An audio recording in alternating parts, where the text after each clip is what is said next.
Boa noite, pessoal. Bem-vindo a mais uma live do IbrasPD. Hoje, dia 17/6, às 8 horas da noite, vamos fazer mais uma super live aqui do IbrasPD, podendo compartilhar e falar um monte aí sobre coisas que estão acontecendo. E hoje nós teremos uma convidada super especial, que é a nossa amiga doutora Patrícia Peck. E já temos aqui algumas pessoas entrando. Silvia já está por aqui, meu amigo José Osmar, Lamacena, Clégio, Roosevelt Alves, Ricardo, meu amigo Eric, Felipe Matei. Fala, galera, boa noite, obrigado a todos pela presença e pela participação. Hoje vamos falar de um tema aí bem bacana, hein? Bem diferente, um tema aí que está gerando um monte de confusão. Excelente ver aí que a galera tá entrando. Nossa convidada já está por aqui. Vou adicioná-la. Vamos lá. Aguardando. Conectando. Foi! Olá! Oi, Tudo bem? tudo bom, amorim? Maravilha! E como estão as coisas nessa correria, essa vida que tá tão divertida, né? Olha, com certeza a gente está vivendo assim várias situações, mesmo no isolamento social. Olha, nunca tive dias de trabalho tão intensos. O pessoal fala tanto, mas eu gostaria de ficar em casa, ficar mais tranquilo, não ter essa questão de trânsito e tal. E a gente já tá vendo que tudo pela participação, pelo tempo de estar aqui conosco, por essa oportunidade de estar compartilhando informações aí conosco. Então, para o pessoal que está nos assistindo aqui, só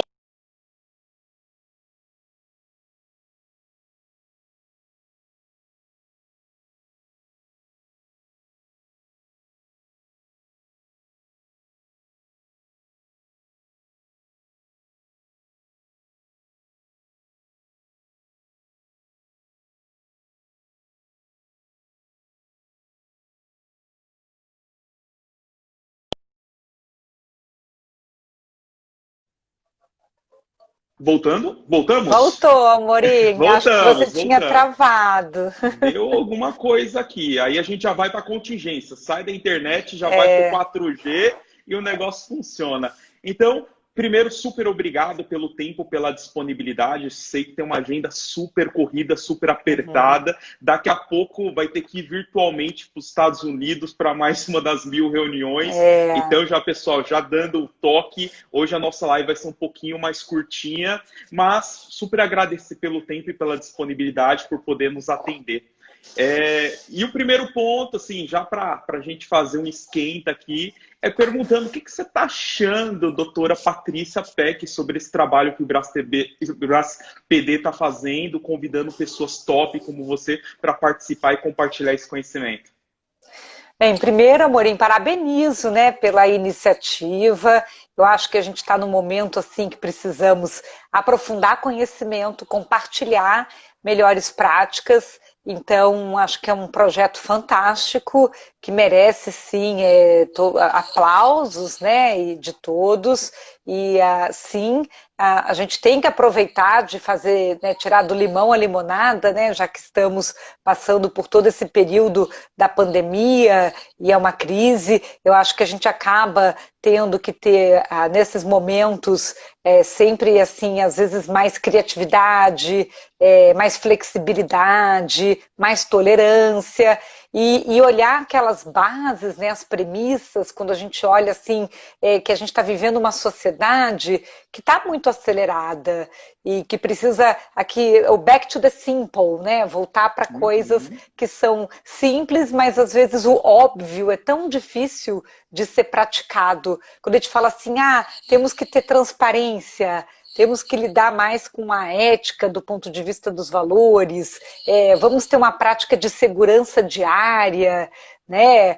O que é você exercitar senha segura? Qual foi a última vez que você trocou a sua senha? Sabe, são aquelas situações que elas parecem assim até básicas, mas eu costumo dizer que quando a gente vai querer aprofundar conhecimento, não adianta a gente querer falar lá já da Smart City, do Smart Contract, discutir criptomoedas, e a pessoa não sabe assim, um conceito assim, nem o que é negócio jurídico, não sabe o que é um contrato, não sabe o que é um algoritmo, não sabe o que é criptografia. Então, como é que a gente vai avançar o conhecimento e não saber os princípios fundamentais? Então, acho que a gente está tendo essa oportunidade agora, né? Então, a gente vai chegar num debate, queremos resolver problemas complexos, como é o da fake news, por exemplo, mas a gente volta 3 passos antes e diz assim, como a gente vai resolver o problema da mentira?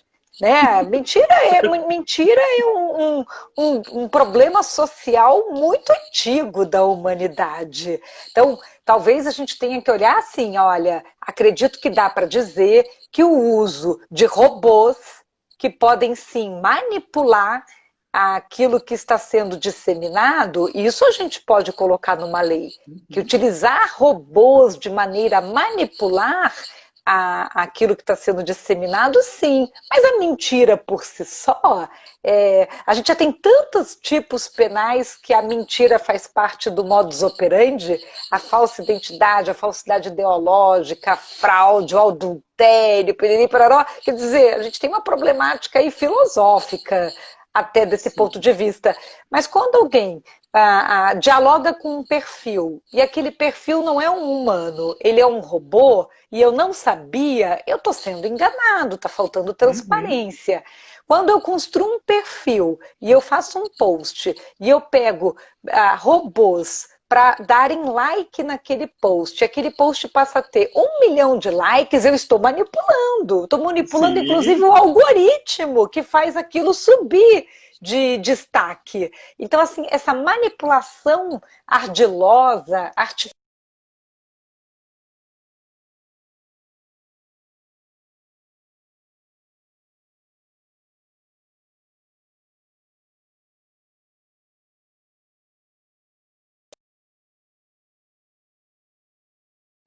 então, eu que tenho estudado muito inteligência artificial, né, os temas, inteligência artificial, eu acabei de ler esse livro aqui, ó, muito bom, O Mito da Singularidade, do Jean Gabriel. Já e que fala assim, devemos ter medo da inteligência artificial, e uma das abordagens é que a inteligência artificial vai alcançar sua autonomia máxima em 2045. Aí você fica pensando, meu Deus, o que a gente tem que criar de regras, de códigos de conduta, de coisas, porque a máquina tem que seguir, né? Porque senão, será que essa máquina depois olha para nós humanos e diz, eu acho que você tem um defeitinho?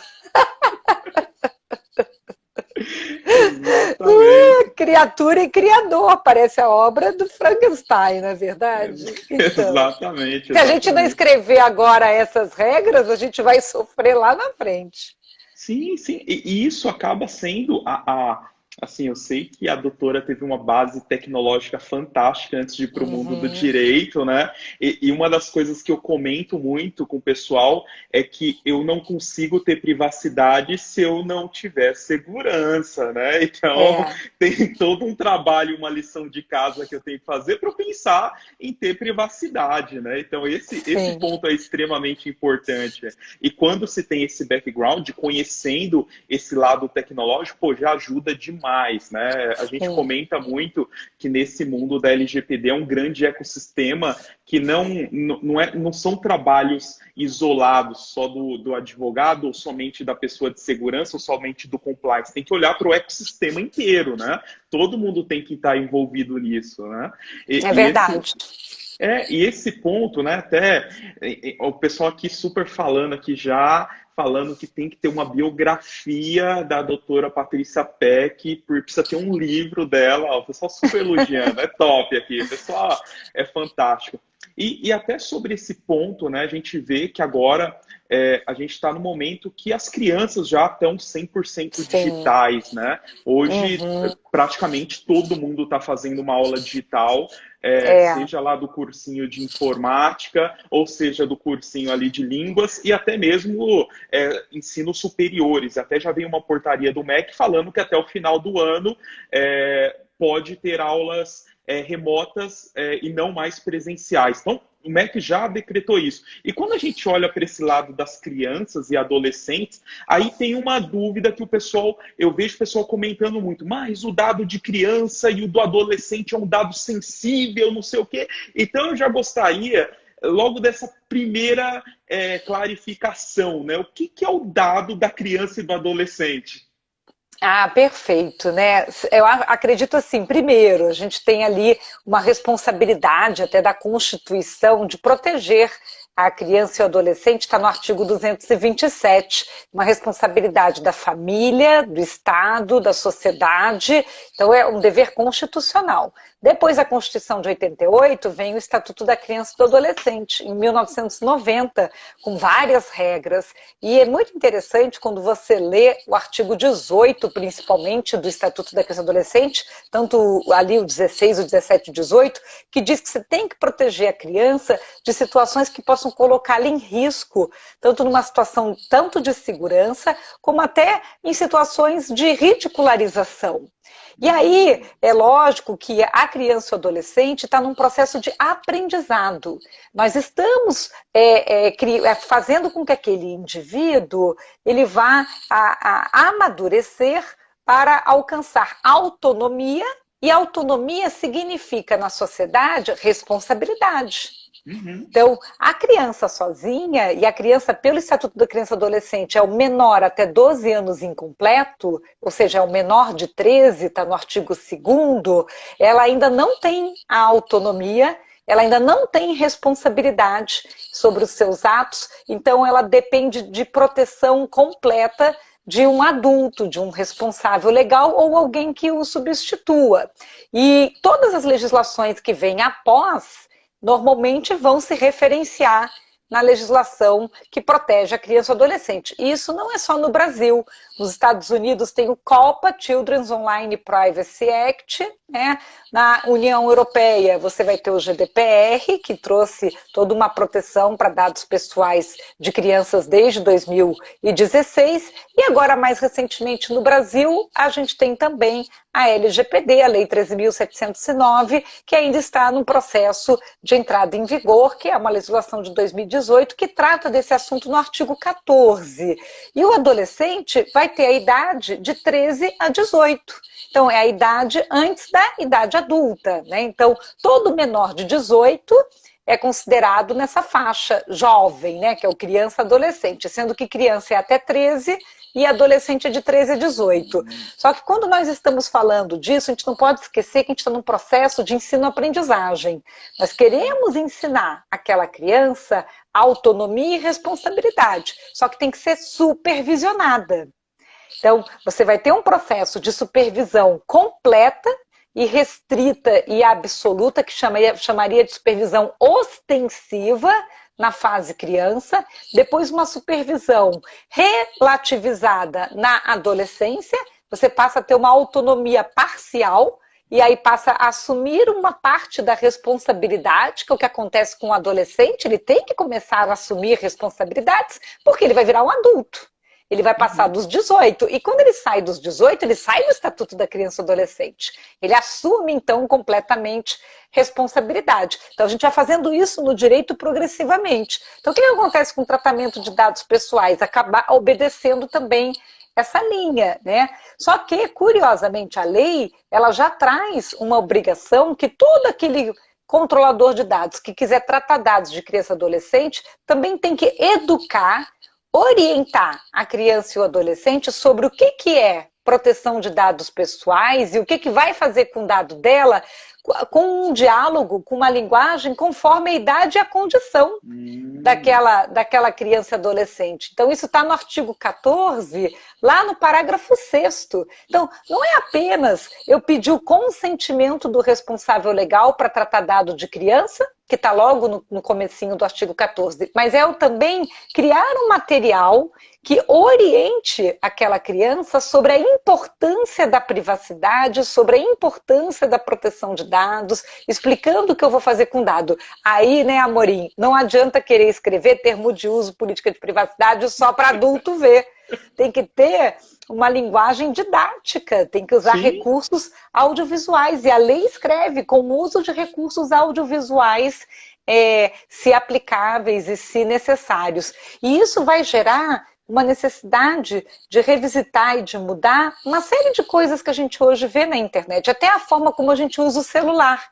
Porque muitas famílias dão o celular como um presente, como um brinquedo, até para essa idade que é infantil, que é criança ainda. Tem muita gente que ganha celular ainda com menos de 13, que é criança. Então, aquele chip da operadora ou aquele celular, na hora que ele vai ser habilitado, vai precisar se perguntar se vai haver o uso por criança, porque se for haver o uso por criança, vai ter que ser capturado um consentimento expresso pelo artigo 14. O consentimento é expresso, ele não é um consentimento tácito. A gente vai ter que ter uma mudança aí nesse modus operandi.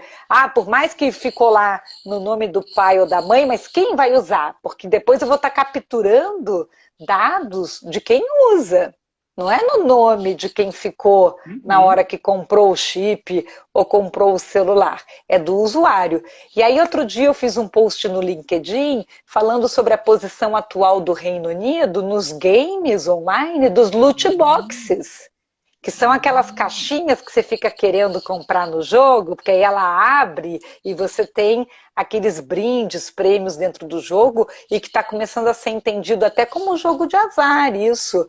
Porque você fica querendo pagar e você não sabe se dentro vai vir uma coisa maravilhosa ou não vai vir nada de bom.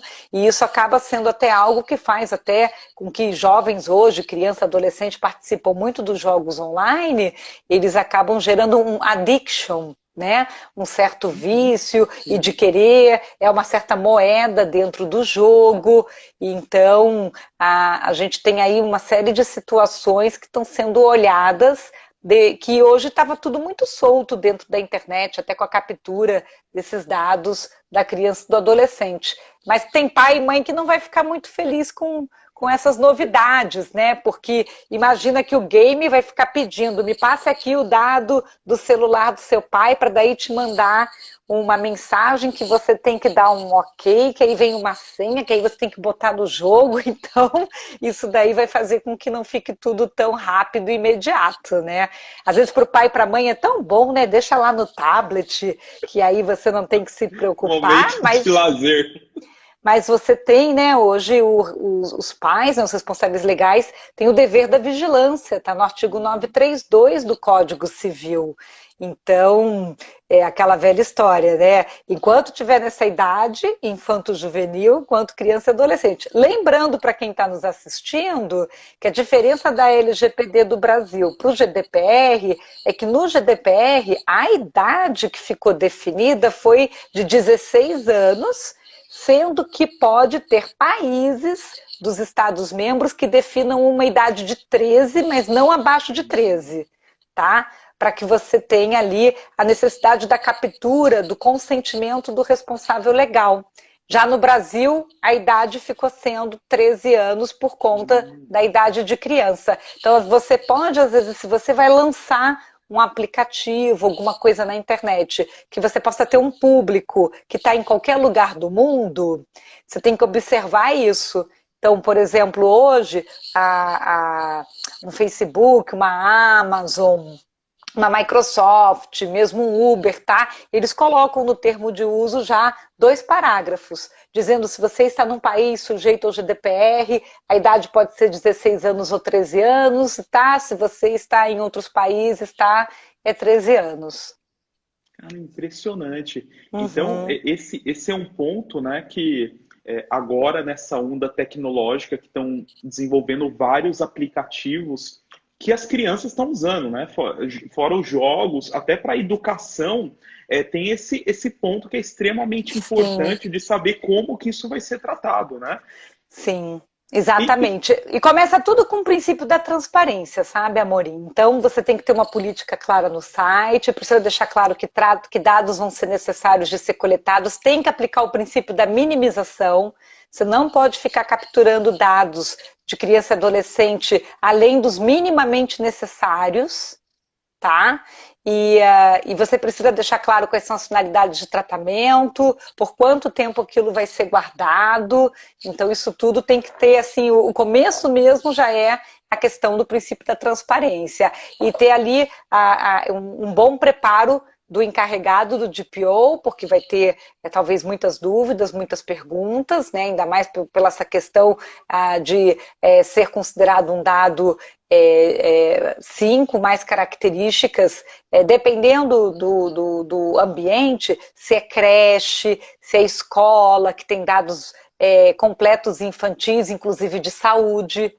Agora, para o retorno às aulas do segundo semestre, como está tendo agora a abertura, muitas instituições vão ter que estar medindo temperatura, uma série de informações ali, com uma série de regras, né? Que antes a escola não ia estar capturando esses dados de saúde localmente todos os dias, o tempo todo. Claro que tem uma questão de política pública, né? Por conta do combate à pandemia, mas você passa a ter muito mais dados de saúde que são dados sensíveis.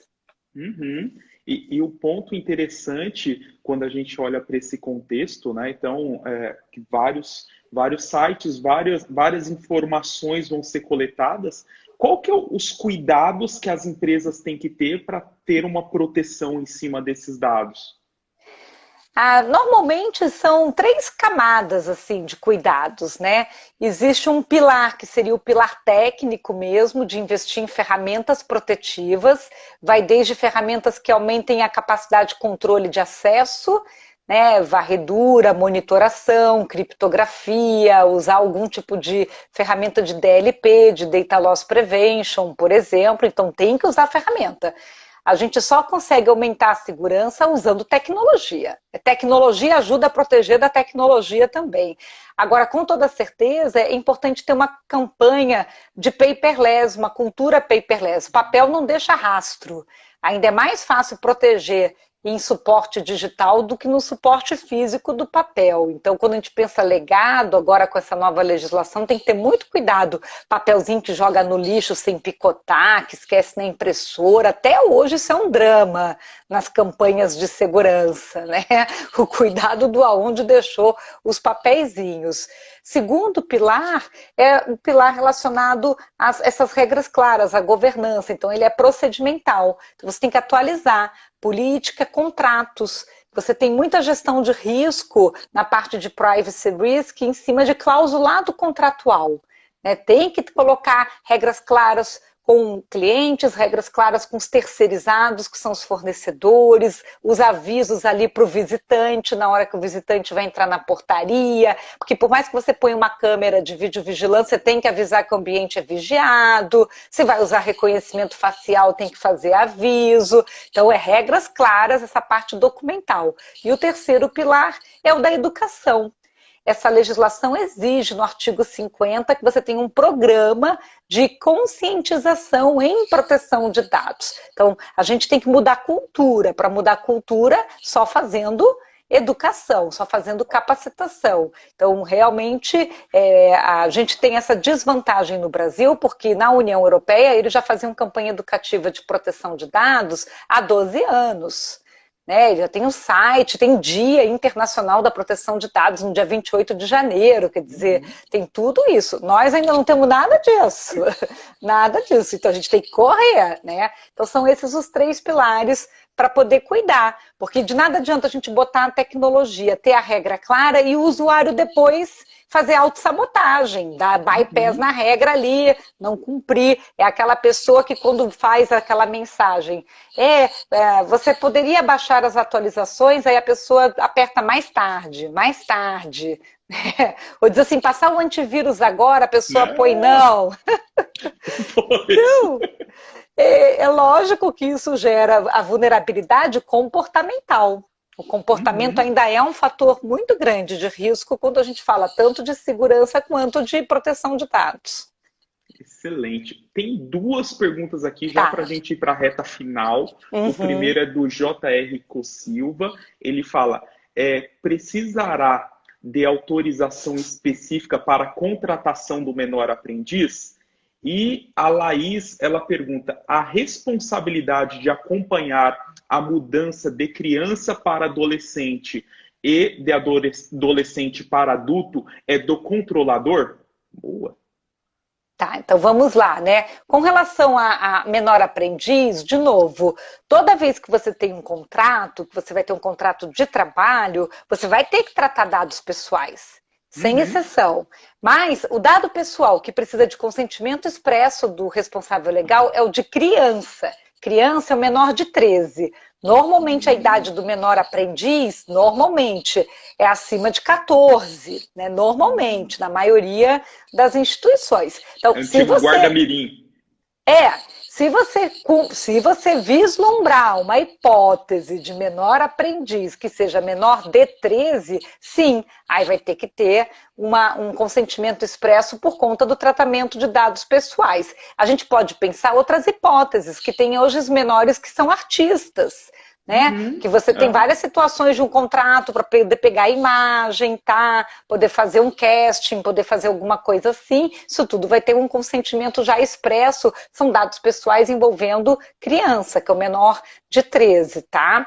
Então, sim. E a outra pergunta, qual que é mesmo, que eu já esqueci? A outra foi da Laís, ela perguntando sobre a responsabilidade de acompanhar de criança para adolescente e de adolescente para adulto, se isso é uma responsabilidade do controlador. Não, a responsabilidade com relação a essa migração da criança para o adolescente, do adolescente para o adulto, vai ser sempre do responsável legal. O controlador não tem como ficar acompanhando num timer ali a sua mudança de idade. Você fez um cadastro naquela época, você preencheu com uma data de nascimento e naquela época daquela data de nascimento você deu um tratamento específico para aquele titular. Você vai colocar na regra que ele tem que manter seus dados cadastrais atualizados, tá? Com o controlador. Tanto é que isso é um dos princípios da lei, que é o da qualidade dos dados, está lá no artigo 6º. Né? Então, normalmente se pactua, o controlador pactua que o titular deva manter dados cadastrais atualizados com ele. O que acontece hoje é que isso acabou criando uma oportunidade para os controladores fazerem enriquecimento da base, irem atrás de saber mais informação sobre os seus usuários, porque os usuários não cumprem com esse combinado de manter os dados atualizados. Então, por causa do artigo 6º, do princípio da qualidade de dados, você poderia, sim, tentar ir atrás. Então, por exemplo, todo mundo sabe que o Skype, o Facebook, ele faz essa contagem de tempo. Então, quando você faz um cadastro com uma data de nascimento, ele fica dizendo, parabéns, você fez 40 anos, parabéns, você fez tal idade. A Microsoft também faz isso nos jogos online. Parabéns, você agora tem 13 anos e pode jogar tal jogo e tá. Então, assim, você pode, a partir de um cadastro de data de nascimento, ficar contando o tempo e mandar avisinhos para o seu usuário que mudou de uma categoria para outra, porque, de repente, ele pode, com isso, ter mais acesso a certos conteúdos que antes ele não podia, por ser restrito. Então, depende um pouco do interesse até do controlador, né? Porque, às vezes, se ele era criança, não podia estar num ambiente da própria plataforma daquele controlador. Mas, em princípio, não. Né? Em princípio, você normalmente escreve que caberia ao usuário, que é o titular, ele manter os dados atualizados com o controlador. Tá? Então, só para deixar isso bem claro. Excelente. Amiga, eu sei que você está agora nos minutos finais. Quais as dicas aí que você dá para o pessoal para a gente aproveitar esse finalzinho? Bem, acho que primeiro a gente tem uma grande oportunidade para inovar. Eu acho que a gente está com essa possibilidade. Segundo, importante manter-se atualizado. Estamos com muita mudança, inclusive do ponto de vista das regras do jogo. Nos últimos 3 meses, nunca tivemos assim tanta produção de medida provisória, de projeto de lei para vários assuntos. E nós avançamos no assunto da telemedicina de uma forma maravilhosa. Eu acompanhava essa temática há bastante tempo, desde Prova 2002. virtual. Prova virtual. Exato. Do uso de prova virtual, as audiências online que estão acontecendo, né? Então, assim, saiu muita coisa. Então, para quem às vezes quer escrever, ter algum projeto de pesquisa, TCC, uma dissertação e a gente está com muita novidade. Tá até difícil se manter assim, atualizado com tudo que está saindo. Para quem está estudando proteção de dados, eu tenho esse livro aqui, que é a segunda edição, que compara a GDPR com a LGPD. Ele é até indicado para as provas de certificação. Acho que é legal ficar de olho na carreira, que tem essa oportunidade de se tornar um DPO, que é exigido pelo artigo 41 da lei. Vai ter um boom de oportunidades aí para ser DPO a partir do momento que a lei entrar em vigor. Imagina que todas as empresas vão ter que ter um DPO, seja ele interno ou um prestador de serviço terceirizado. DPO as a service ou DPO share, né? Mas vai ter que ter o tal do DPO. Então, acho que essa é uma dica boa aí, quem sabe, plano de carreira 2020-2021. Exatamente. Amiga, muitíssimo obrigado pelo tempo, pela disponibilidade aqui em nome do IbrasPD. E eu vou continuar aqui com o pessoal, mas pode ir para a sua reunião. Obrigado. Obrigada. Viu? Tchau, tchau. Opa, pessoal. Primeiro, super obrigado aí pela participação. Então, como eu falei logo no início da live, a nossa amiga Patrícia Peck, ela tinha esse compromisso agora com os Estados Unidos logo na sequência. Mas aqui a gente vai seguir aqui mais um pouquinho, trocando essa ideia. E eu já deixo o convite aberto. Quem quiser participar aqui ao vivo agora, pode mandar o convite que a gente já vai conversar aqui. Então, vamos aproveitar a live para trocar uma ideia e poder conversar. Até para... Aí me manda a requisição aqui que a gente vai conversando. Hoje nós fizemos a apresentação lá no Security Leaders falando sobre os comitês de trabalho que nós vamos começar a fazer a partir de agora. Ou seja, quem ainda não fez o cadastro lá no site do ibraspd.org, fiquem super à vontade. A ideia nós vamos ter 4 grupos de trabalho. O primeiro grupo vai olhar para toda a parte de políticas de privacidade. Então, o objetivo é criar uma política de privacidade para que isso seja usado de uma forma muito colaborativa e quem quiser fica super à vontade para poder contribuir. O segundo grupo é olhando para toda a parte do relatório de impacto, é o chamado DPIA, né? Então, nosso objetivo é criar um modelo para isso, então ter esse DPIA de uma forma para que todos possam usar. O terceiro é olhando para o ROPA, então fazendo toda a parte de mapeamento, de processos. E o quarto é olhando para toda a parte de assessment. O lado positivo disso tudo, porque aqui nas lives a gente acabou falando bastante e teve muitas requisições do pessoal falando sobre esse tipo de material. E uma das coisas que eu acabei vendo na prática, não só eu como as outras pessoas do Instituto, é que não tinha uma padronização. Ou seja, gerava, por exemplo, um ROPA lá no final. Esse ROPA, ele, na hora que eu ia colocar numa possível ferramenta, alguns campos estavam faltando. Então, esse foi um ponto bem interessante, né? Que a gente viu que alguns documentos, mesmo sendo feitos por grandes empresas, Big Four, então consultorias aí top, tinha algumas coisas que estavam faltando. Então, nosso objetivo, olhando com um modelo colaborativo, é para que todos possam contribuir e desenvolver esse modelo. Então, a partir daí, nós teremos essas documentações. Essas documentações, o objetivo é que todas as empresas possam utilizar. todos os profissionais também, e cada um dos security leaders, nós vamos entregar essa documentação e criar mais 4 grupos de trabalho. E nesses grupos de trabalho, a ideia é que a gente vá gerando essas documentações até o final do ano. Uma das grandes motivações que levou a gente a fazer isso, né? Porque sempre tem essa conversa, ah, não, a NPD vai divulgar, a NPD... E a gente sabe, né? Até hoje na palestra do Sabá, do Coronel Sabá, um dos pontos que ele comentou, que foi super relevante, na melhor das hipóteses, até ter todos indicados, vão ter que passar por sabatinação. Então, assim, vai ser um processo extremamente demorado. Então, até ter todo esse processo, vai demorar muito. Então, como sociedade, nós temos aí essa oportunidade, essa disponibilidade para criar esses documentos. Então, contamos aí com a ajuda de todos. Então, recado está dado. Quero saber se alguém quer participar da live agora, para bater um papo.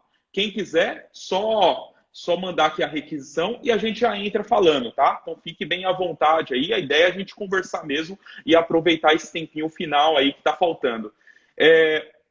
E se tiver alguma dúvida aí também, pode colocar. O que eu souber, eu vou respondendo aqui. O objetivo é a gente fazer esse bate-papo. Tem aqui uma dúvida que foi colocada pela... Deixa eu procurar aqui.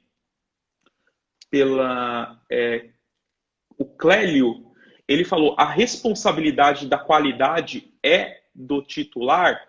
O ponto é o seguinte, né? Quando nós temos toda a base de dados, isso até foi na nossa live aqui falando sobre toda essa parte do roupa, a responsabilidade da qualidade do dado dentro da minha empresa é uma responsabilidade minha como controlador. Mas tem essa responsabilidade também do titular para ele ter ali a opção dele fazer esse tipo de atualização. E um dos pontos extremamente importantes, né, quando a gente olha para isso, é que para fazer essa atualização de dados, né, até a gente acabou falando na live, que é utilizar o MDM, é extremamente importante ter essa consolidação. Então, o MDM ele faz justamente esse Master Data Management, que é a consolidação de todos esses dados. O André está aqui, ele está falando como eu faço para participar. Vamos ver se eu acho ele aqui. André, já para entrar conosco aqui. O André, você pode mandar requisição aqui também, tá, André? Vamos ver. Adicionar.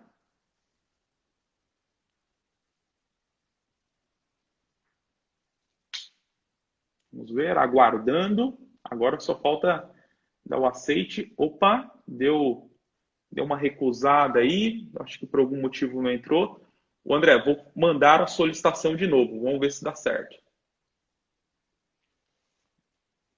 Isso, o Eric está comentando aqui, que é a gestão de dados mestre. Esse ponto é extremamente importante, né? É a gente conseguir, de uma forma geral, com as diversas bases de dados que eu tenho, eu conseguir fazer esse tipo de gerenciamento. Então, esse ponto é extremamente importante. E essa parte de qualidade de dados, até olhando pelos direitos do titular, é nós que temos essa responsabilidade, né? Então, olhar para todo o meu parque, eu posso ter várias bases diferentes. Eu tenho uma base lá de lead, eu tenho uma base de funcionários, eu tenho uma base de clientes. E quando a pessoa faz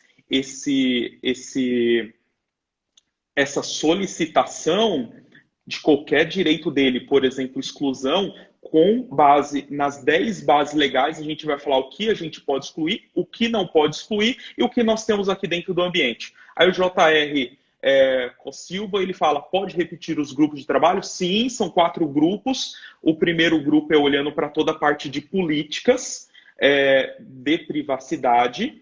O segundo grupo é olhando para toda a parte do DPIA, que é algo que até no bate-papo com o Sabá, com o Coronel Sabá, ele comentou que isso é uma das coisas que vão ser pedidas, então é extremamente importante ter. O terceiro é o ROPA, que é para toda a parte de mapeamento e levantamento aí dos processos que eu tenho dentro da empresa. E o quarto grupo é olhando para toda a parte de assessment, ou seja, eu quero saber meu nível de maturidade, então eu posso utilizar isso. E um dos pontos interessantes, J.R. Silva, é que quando a gente olha hoje para dentro das empresas que estão prestando esse tipo de serviço, cada um tem um checklist bem diferente. Então, isso é muito complicado, né?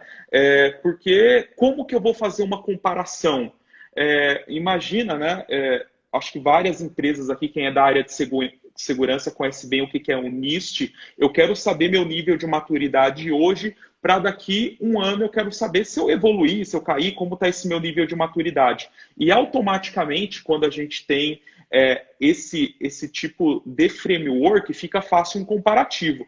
Quando eu não tenho, é extremamente complicado, porque eu tenho essa dificuldade de comparar. Imagina que eu fiz aqui o trabalho de assessment no meu V0 com uma empresa, depois de um ano eu faço um novo assessment com outra empresa, fica difícil de fazer esse comparativo. Será que eu evoluí? Será que eu diminuí? Então, o ponto, né, é como nós termos aí um conjunto de checklist que seja, vamos dizer, padrão, né, para todas as empresas, usando o que a gente conhece muito bem no mundo de segurança, o NIST, por exemplo, uma própria ISO 27001. Então, eu posso comparar o meu nível de maturidade aqui com o meu nível de maturidade daqui a um ano. E hoje, quando a gente olha para esses diversos trabalhos que estão acontecendo, por ter vários níveis de checklist diferente, é difícil para a gente conseguir isso. Aí o Edson, ele comenta, teremos ao final o compartilhamento do material entre grupos? Sim,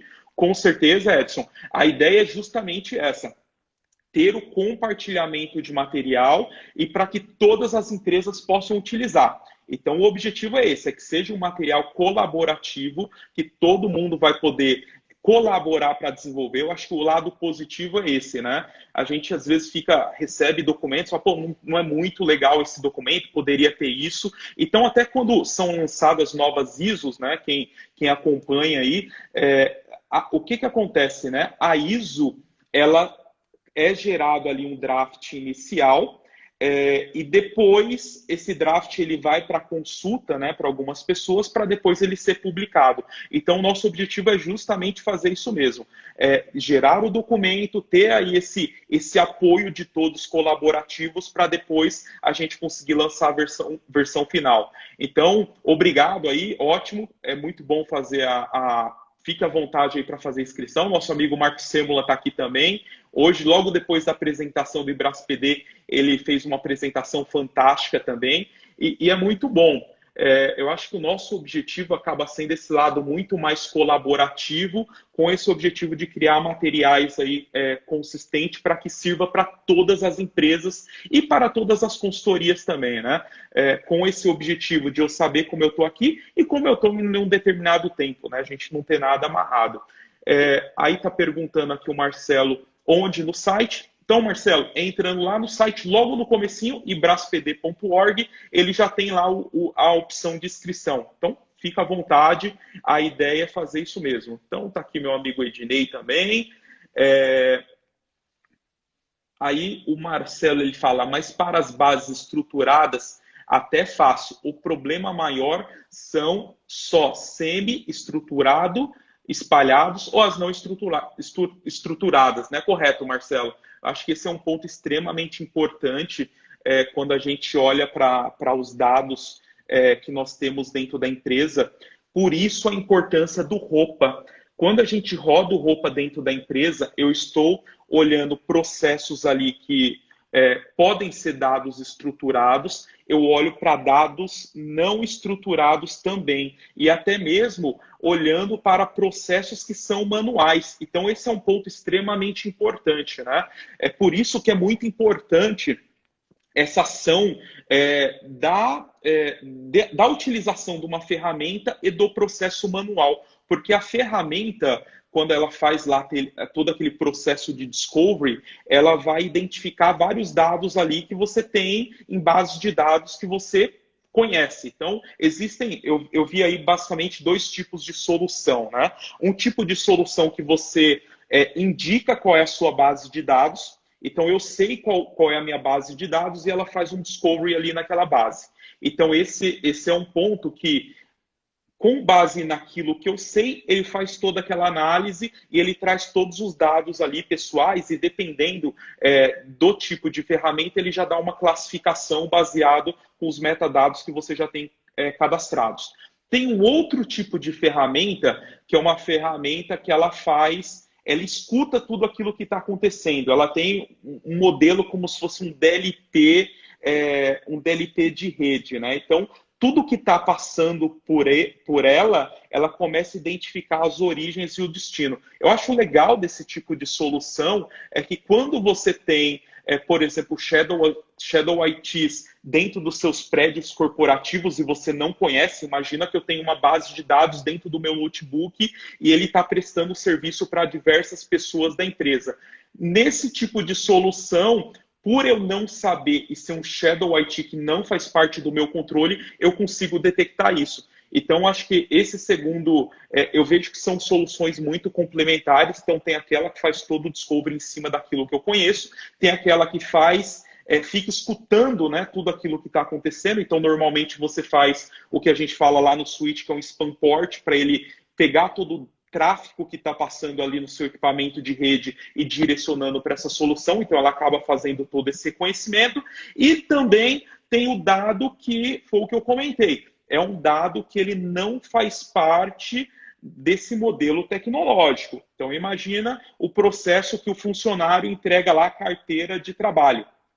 Isso não vai passar no processo tecnológico. Então, isso ele está entregando um documento físico. E nesse momento que eu estou fazendo essa entrega desse documento físico, automaticamente eu consigo detectar com essa ação do roupa que é usando a entrevista. Então, esse, né, foi o ponto que o Grilo comentou sobre essa entrevista de você estar fazendo, você estar conhecendo esses processos dentro da área de negócio. E a partir do momento que você tem esse Excel com essas diversas atividades, você pode pegar ela e fazer um import dentro dessa solução que você vai comprar para fazer toda essa parte de monitoramento. Tem até algumas bem interessantes que ela monta a estrutura exata de como estão os seus processos. Então, ela coloca exatamente como está sendo a entrada, ela coloca todos os caminhos que passa, colocando inclusive os dados que são coletados e aonde que é armazenado.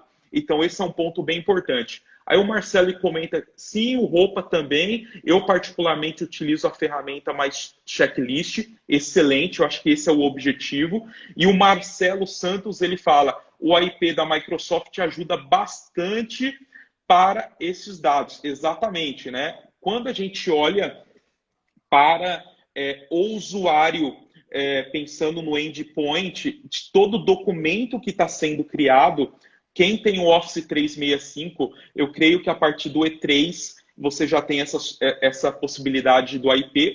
O E5 com certeza você tem, que é o tipo de licenciamento da Microsoft. A partir do momento que você tem esse tipo de licenciamento, você já tem no seu pacote o AIP. E o AIP, ele ajuda nesse modelo de configuração das minhas regras de classificação que eu tenho ali, né? Então, o que é uma das coisas extremamente fantásticas ali e muito boas em cima dessa solução da Microsoft é justamente eu poder fazer isso.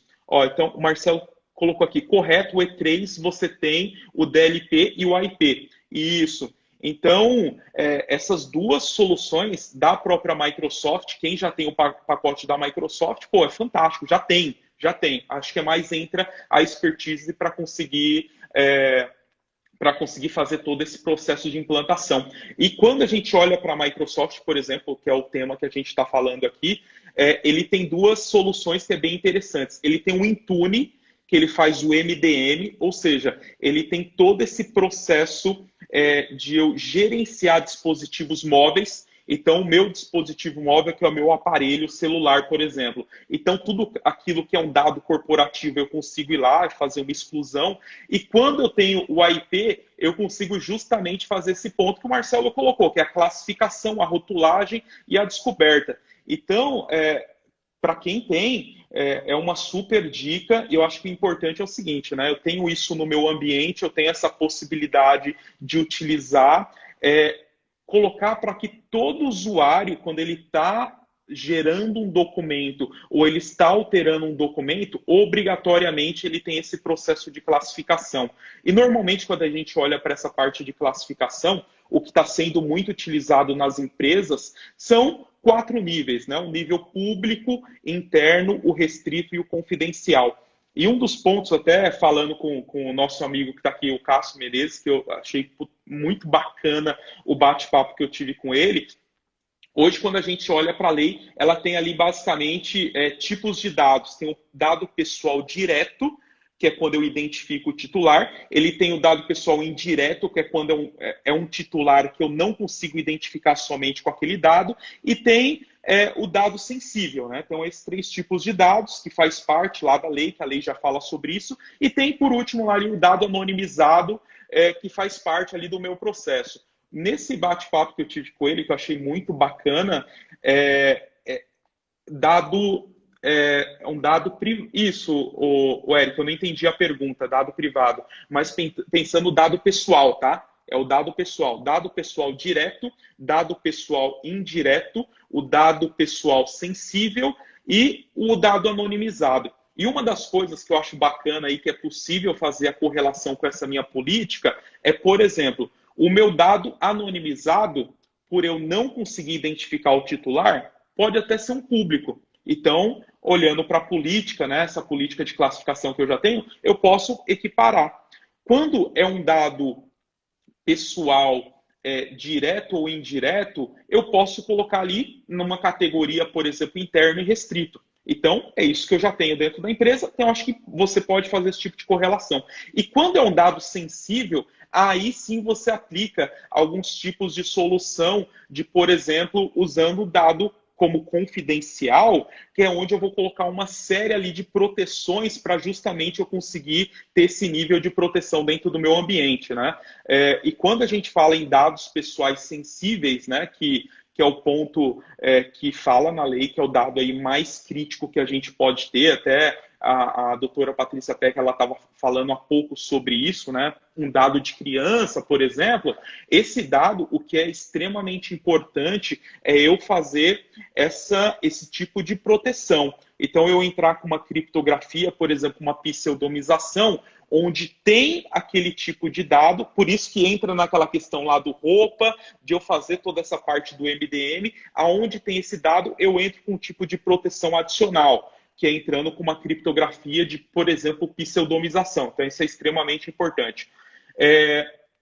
Aí o Eric, ele pergunta quantos níveis você considera ideal para o entendimento dos usuários finais conseguirem classificar os dados. Eric, eu particularmente, eu gosto de trabalhar com 4, que é o interno, o restrito, o público e o confidencial. Eu, particularmente, eu gosto de trabalhar isso. Se a gente aumenta muito a quantidade de classificação de dados, às vezes pode ficar muito difícil para o usuário lá na ponta, para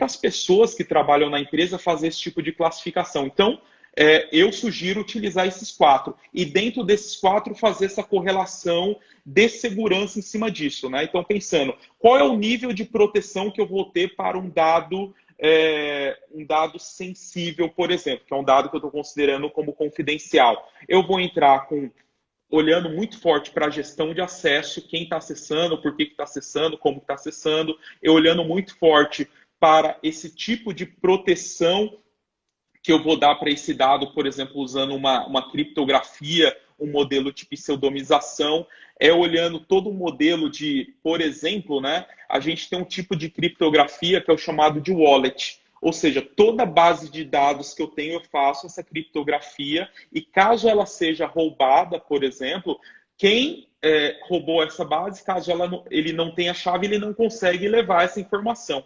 Então, uma das coisas que a gente vê muito que está acontecendo, que é o caso de vários incidentes, são buckets S3 lá da AWS que a pessoa acaba não dando um tipo de proteção para isso. Então, quando a gente olha, por exemplo, o bucket S3, ele tem algumas formas de você proteger. Primeiro, é fazendo toda a parte de criptografia desse bucket. Eu posso entrar lá, é muito simples, pessoal. É com um botãozinho, eu aperto, automaticamente ele faz essa criptografia. Então, esse é um ponto extremamente importante. O outro ponto, o que a gente vê aí em muitos vazamentos, é quando o bucket está como privado e por qualquer motivo alguém fez esse chaveamento para público. A partir daí ele fica aberto, todo mundo pode acessar. Então, um ponto em cima disso que eu acho que vale extremamente uma atenção é eu ter algum tipo de monitoração para quando é feito esse tipo de alteração, gerar um alerta para mim e não deixar. Hoje, quem é do mundo aí de DevOps conhece bem, tem um Terraform, né, que ele é muito utilizado nessa esteira do pipeline. E quando eu tenho, por exemplo, esse Terraform, eu consigo deixar ele de uma forma configurada que caso alguém vá lá, faça um chaveamento de um bucket que eu tenho de privado para público, automaticamente ele desfaça isso e gere um report para mim. Então, muitos casos que a gente está vendo aí de vazamentos que estão acontecendo no ambiente é justamente por conta disso, né? Às vezes é um problema muito simples de configuração que acaba gerando esse problema. Tem aqui o ponto, vamos lá, o Marcelo ele fala aqui, né, que ele sugere público, interno, restrito e confidencial, bacana, que foi o que eu comentei que também eu acho legal. Ele coloca, você pode consultar no site da ISO 27000, Security, bom, que tem um monte de dica bacana. E eu acho que, pessoal, o ponto, né, quando a gente olha, por isso que a gente fala muito nisso, né? Eu não consigo ter privacidade se eu não ter segurança. A privacidade, que é o atendimento da lei, ela tem uma necessidade muito forte de controles para eu colocar dentro do meu ambiente. E como foi falado nas diversas lives aí que nós tivemos, esses controles que tem, eles são em diversas camadas, que a gente comenta muito que a segurança é como se fosse uma cebola, né, de várias camadas diferentes. Então, um ponto importante é pensando desde lá do meu perímetro, como que eu consigo fazer esse tipo de proteção. Quando eu entro para a minha rede de servidores, como eu consigo fazer esse nível de proteção. Quando eu entro para o meu ambiente interno, onde estão meus desktops, como eu faço essa proteção. E para onde está meu dado também, como eu faço essa proteção. Então, acho que o ponto muito importante é eu conseguir fazer esse tipo de proteção de uma forma direta, né? Então, a partir do momento que eu tenho esses controles olhando para essas camadas, aí sim eu tenho essa possibilidade de fazer esse tipo de proteção. Aí o Marcelo comenta, né? Como a doutora Patrícia disse, além da conscientização, segurança em camadas. Exatamente, Marcelo. Esse ponto é extremamente importante, por isso que quando a gente vai para esse trabalho de adequação da LGPD, é um trabalho que ele tem que ser feito por todos. Por isso da importância do time de segurança estar trabalhando junto com compliance, com jurídico e com a área de negócio, né? Como até foi ontem que a gente acabou falando bastante sobre isso, o dado pessoal, o dado ali dos titulares, no final do dia, ele é da área de negócio. Quem é do time de tecnologia, quem é do time de segurança, são custodiantes. Então, são pessoas ali que estão fazendo com que aquele tipo de dado ele tenha uma proteção. Então, é extremamente importante ter esse ponto de atenção, né? Então, por isso que esse trabalho colaborativo é muito bacana. Aí que entrou nossa amiga Graça Semud, que hoje fez um trabalho fantástico com Security Leaders aí nessa maratona.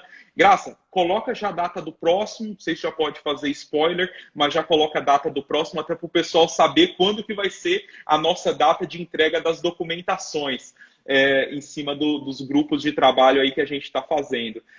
Porque o nosso objetivo é estar andando muito próximo do Security Leads, cada um dos Security Leads a gente está entregando, mas foi um trabalho aí fantástico, foi muito bacana aí esse bate-papo. O Augusto está por aí também, obrigado pela presença. Então, galera, eu acho que esse ponto, né, desse trabalho em parceria, esse trabalho de deixar claro isso é essencial. E um dos pontos aqui, até para a gente finalizar, estou aqui na reta final, como uma dica Quem ainda não teve a oportunidade de falar com o board, de falar com a diretoria, eu sugiro que faça, mostre para eles um possível risco frente a essa entrada da lei que pode acontecer agora, 28 de agosto.